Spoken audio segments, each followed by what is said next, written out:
And it is summit season, of course, and US President Barack Obama has raised concerns on the sidelines of one of these summits, with Prime Minister Malcolm Turnbull over not being told about the long-term lease of Darwin Port. The Northern Territory is of strategic interest to the US Marines because they train in Darwin annually, and Territory authorities say there's been due process and the 99-year lease is an economic win for Northern Australia. Sky News reporter Dan Borscher filed this report.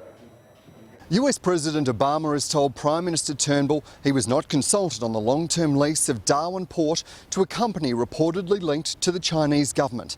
Mr Turnbull says some stakeholders were consulted. Defence Department was consulted about it, our Defence Department was, and their conclusion was that they did not have any concerns about it for at least a couple of reasons I can share with you. One was that the port that was being privatised was a commercial port only. It didn't affect the facilities available to the Australian Defence Forces. Opposition leader Bill Shorten has written to Malcolm Turnbull for briefings about the lease and also the role of the Foreign Investment Review Board. They do need to explain clearly the processes for the long-term lease of the Darwin Port.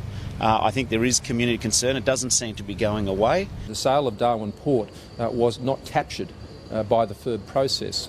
It was under the threshold, and on the test on state-owned enterprises, it did not tick that box. So that was a decision of the Northern Territory government. Darwin has been of more strategic importance since President Obama and former Prime Minister Gillard announced annual training rotations of Marines during a visit to the north in 2011. This year, more than 1,000 US soldiers trained in the Territory for several months. By 2017, 2,500 are expected to rotate annually as part of the US pivot to the Asia-Pacific region. The port debate has been somewhat of a drag for the Territory government. People are getting a little bit excited here. You know, the port itself is being leased to a Chinese company. If I own a home and I lease it to a Chinese family, does it mean that those people have taken over my home? The answer is no. This is not a Chinese takeaway. You can't just pick the port up and take it away. It is in Australia, it's here, and it's here to stay. The entire port debate has been fractured in the Territory. Concerns from some that the 99-year lease equates to just over $5 million a year for the Territory taxpayer. Other concerns of reports that there are links between the company who won the lease and the Chinese Liberation Army, and broader concerns about national security.